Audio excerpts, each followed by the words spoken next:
నమస్తే నేను మధు. మాజీ సీఎం జగన్మోహన్ రెడ్డి ఒక కొత్త రకం ట్వీట్ చేస్తున్నారు. ఏంటి అంటే హలో ఇండియా అంటూ. మరి ఈ ట్వీట్ వెనకాల ఉన్నటువంటి రహస్యం ఏంటి? ఆ హలో ఇండియాకి జగన్మోహన్ రెడ్డికి ఉన్నటువంటి ఆంతర్యం ఏంటి? ఈరోజు మనం తెలుసుకుందాం. ప్రస్తుతం మనతో పాటు ఉన్నారు సీనియర్ జర్నలిస్ట్ సిఎస్ రావు గారు. వారిని అడిగి మరిన్ని విషయాలను తెలుసుకుందాం. నమస్కారం సార్. నమస్తే సార్, జగన్మోహన్ రెడ్డి గారు ట్వీట్ చేశారు కదా హలో ఇండియా అని. ఏంటి సార్ ఆ హలో ఇండియా ఏంటి? దాని వెనుకున్న ఆంతర్యం ఏంటి? ఏ ఆంతర్యం లేకుండా అయితే ఆయన హలో ఇండియా అని చెప్పి ట్వీట్ చేయరు కదా. అవును. ఇప్పుడు ఏ సమస్య వచ్చినా దాని ముందు హలో ఇండియా అంటూ కింద మిగతా మ్యాటర్ రాస్తున్నారు. అలా ట్వీట్ చేస్తున్నారు ఆయన ఖాతాలో. జగన్ అనేటువంటి అఫీషియల్ ట్విట్టర్ హ్యాండిల్లో ఆయన పోస్టులు పెడుతున్నారు. ఇప్పుడు తాజాగా పెట్టినటువంటి పోస్ట్ ఏంటంటే ఆంధ్రప్రదేశ్లో హలో ఇండియా అంటూ హలో ఇండియా అని మొదట చెప్పి దాని తర్వాత ఆంధ్రప్రదేశ్లో హిందూ భక్తులకి ఇప్పుడున్నటువంటి కూటమి ప్రభుత్వం రక్షణ ఇవ్వలేకపోతుంది అనేటువంటి సారాంశాన్ని జోడించారు. ఎందుకనంటే శ్రీశైలంలో నిన్న జరిగింది కదా, శివభక్తులు తొక్కిసలాట జరిగింది, వాళ్ళు లోపలికి దూసుకొని వెళ్ళారు, ఇవన్నీ జరిగినాయి. అలాగే అక్కడ దర్శనాలకు సంబంధించిన రోజులు ఏవైతే డేస్ ఉన్నాయో ఈ బ్రహ్మోత్సవాల సందర్భంగా ఆ దర్శనాలకు సంబంధించిన డేస్ని కుదించారు. ఆ కారణంగానే అక్కడ తొక్కిసలాట జరిగింది. అందుకే శివస్వాములు అందరూ కూడా అటు వెళ్ళారు. ఇలాంటి పరిస్థితి రావడానికి అక్కడ నిర్వహణ లోపము అని చెప్పేసి ఆయన తన ట్వీట్లో పొందుపరుస్తూ గతంలో జరిగినటువంటి సింహాచలానికి సంబంధించినటువంటి ప్రమాదాన్ని, అలాగే కాశీబుక్కు సంబంధించినటువంటి ప్రమాదాన్ని, దాంతోపాటు తిరుమల వైకుంఠంలో జరిగినటువంటి తొక్కిసలాట్ని, వీటన్నిటిని కోట్ చేస్తూ సనాతన ధర్మం అని చెప్పేటువంటి పవన్ కళ్యాణ్ గారు కానీ లేదా చంద్రబాబు నాయుడు గారు కానీ వీళ్ళు హిందువులకు దేవాలయాలకు వెళ్ళడానికి కూడా భయపడుతున్నటువంటి పరిస్థితిని తీసుకొచ్చారు అనేటువంటి మ్యాటర్ రాశారు. సరైన ఫెసిలిటీలు కూడా లేదు, అందించట్లేకపోతున్నారు. అవును, ఫెసిలిటీస్ కూడా లేవు, కనీస సదుపాయాలు కూడా లేకుండా వాళ్ళు ప్లానింగ్ లేకుండా చేస్తున్నారు, హిందువుల్ని దేవాలయాలకు కూడా వెళ్లకుండా ఉండేలాగా చేస్తున్నారు అనేటువంటి యాంగిల్లో ఆయన ట్వీట్ చేయడం జరిగింది. సరే, అంతకుముందు ఏం చేశారు? అంతకుముందు హలో ఇండియా అని చెప్పి ఎప్పటి నుంచి స్టార్ట్ చేశారంటే అరటిపళ్ళకు సంబంధించిన రైతులు అరటిపళ్ళు రేట్లు తగ్గిపోయినాయి, కిలో 50 పైసలకు అమ్ముతున్నారు అని చెప్పి హలో ఇండియా అని చెప్పి చేశారు. అప్పటి నుంచే దాన్ని స్టార్ట్ చేశారు, అదొక స్టైల్గా. హలో ఇండియా అని చెప్పేసి ఎందుకు అంటున్నారు? Hello India look towards Andhra Pradesh అని చెప్పి అప్పుడు చేశారు. నేను అనుకోవటం అంటే హలో ఇండియా అనే ఐడియా ఎందుకు వచ్చిందని అంటే మోడీని ప్రశ్నించలేక హలో ఇండియా అంటున్నారేమో అనిపిస్తుంది. హలో మోడీ అని చెప్పి అనడానికి బదులుగా హలో ఇండియా అంటున్నారేమో అనిపిస్తుంది. ఎందుకంటే ఇండియాలో జనాలు ఆంధ్రప్రదేశ్ గురించి ఎందుకు ఆలోచిస్తారు? నరేంద్ర మోడీ గారు ప్రధానమంత్రిగా ఉన్నారు కాబట్టి ఆయన ఆలోచించాలి ఇక్కడ. పైగా హలో ఇండియా అనే ఇప్పుడు ఇక్కడ ఉండేది కూటమి ప్రభుత్వం, సెంటర్లో ఉండేది కూడా కూటమి ప్రభుత్వం. ఆ యాంగిల్ నుంచి చూసుకుంటే హలో ఇండియా అని అంటే కూటమి ప్రభుత్వం ఏం చేస్తుందో చూడండి, డబుల్ ఇంజిన్ సర్కార్ ఏం చేస్తుందో చూడండి అని చెప్పి చెప్పేటువంటి ప్రయత్నం అయి ఉండొచ్చు. అంటే ఇంకొక యాంగిల్ ఏంటంటే హలో ఇండియా అనేటువంటి ట్యాగ్ తగిలిచ్చారు కాబట్టి నేషనల్ పాలిటిక్స్ వైపు జగన్మోహన్ రెడ్డి గారు ఏమన్నా కాన్సన్ట్రేషన్ చేస్తున్నారా, అందుకే హలో ఇండియా అని చెప్పి పెట్టారా? మరి దానికి ఏమన్నా ఉన్నాయా, సింటమ్స్ ఉన్నాయని అంటే ఆయన మూమెంట్స్ కానీ ఆయన ఇప్పుడు ఈ ట్వీట్ హలో ఇండియా అనేటువంటి ట్యాగ్ తగిలిచ్చి స్టైలిష్గా ట్వీట్లు కంటిన్యూ చేయటం కానీ ఇవన్నీ చూస్తుంటే బహుశా కేసీఆర్ గారు లాగా దేశకి నేత అనేటువంటి యాంగిల్లో ఈయన ప్రాజెక్ట్ కావాలని ప్రయత్నం ఏమన్నా చేస్తున్నారేమో అనేది ఇప్పుడు వినిపిస్తుంది. అంటే జాతీయ స్థాయిలో వైసీపీని తీసుకెళ్లాలని సార్, లేకపోతే జాతీయ స్థాయిలో వైసీపీని తీసుకెళ్లాలని కాదు కానీ జాతీయ స్థాయి లీడర్గా ఎదగాలి అనేది. ఇప్పుడు యాక్చువల్గా చంద్రబాబు నాయుడు గారు నేషనల్ పొలిటీషియన్ ఆయన, ఎవరు అవునన్నా కాదనుకున్న నేషనల్ పొలిటీషియన్, నేషనల్ లుక్ ఉన్నటువంటి పొలిటీషియన్ ఆయన. ఇప్పుడు ఆయన కాంపిటేటర్ ఎవరు? జగన్మోహన్ రెడ్డి గారికి చంద్రబాబు నాయుడు గారు అని ఫీల్ అవుతుంటారు ఆయన. సో చంద్రబాబు నాయుడు గారు లాగా నేషనల్ లుక్ రావాలి అని అంటే ఈయన కూడా ఆ స్థాయికి ఎదగాలి కదా.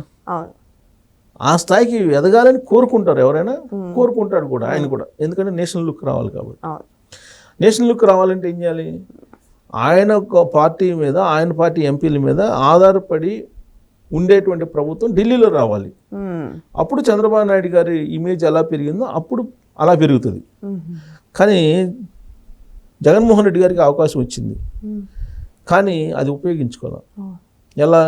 2019 ఎన్నికల సందర్భంగా ఆయనకి ఎంపీలు దాదాపు 22 మంది 23 మంది ఉన్నారు కదా. అంతమంది ఎంపీలు ఇస్తే ఆంధ్రప్రదేశ్ ప్రజలు ఢిల్లీలో ఏం చేశారు? సాగిలు పడ్డారు. ప్రత్యేక హోదా గనక కేంద్ర ప్రభుత్వాన్ని మెడలో ఉంచి ఆ 22 మంది ఎంపీలతోటి తీసుకురాగలిగి ఉంటే, అట్లీస్ట్ తీసుకురాకపోయినా ఆయన పోరాటం చేసి ఉంటే నిజంగానే నేషనల్ లుక్ వచ్చింది ఆయన. కానీ ఆయన పని చేయకపోగా ఆయన ఏమన్నారు?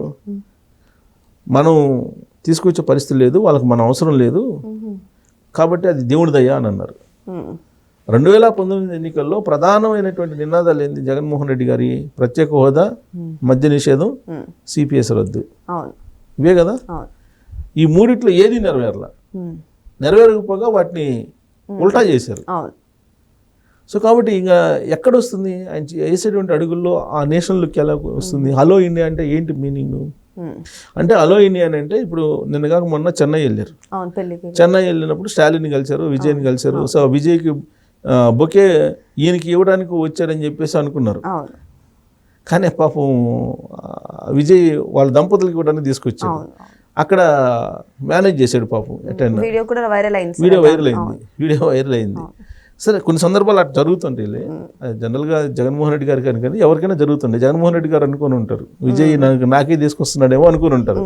కానీ జగన్మోహన్ రెడ్డి గారు అక్కడ ప్రయారిటీ ఎందుకు ఉంటుంది? చెన్నైలో ఉండదు. స్టాలిన్ గుర్తుపట్టి ఆప్యాయంగా ఆలింగనం చేసుకున్నారంటే దానికి కారణం ఏంటంటే వైఎస్కు ఉన్నటువంటి రిలేషన్స్. అప్పుడు రిలేషన్స్ ఈయనకి పనికి వస్తాయి అంతే తప్ప ఈయనకంటూ సొంత ఇమేజ్ తోటి కాదు కదా.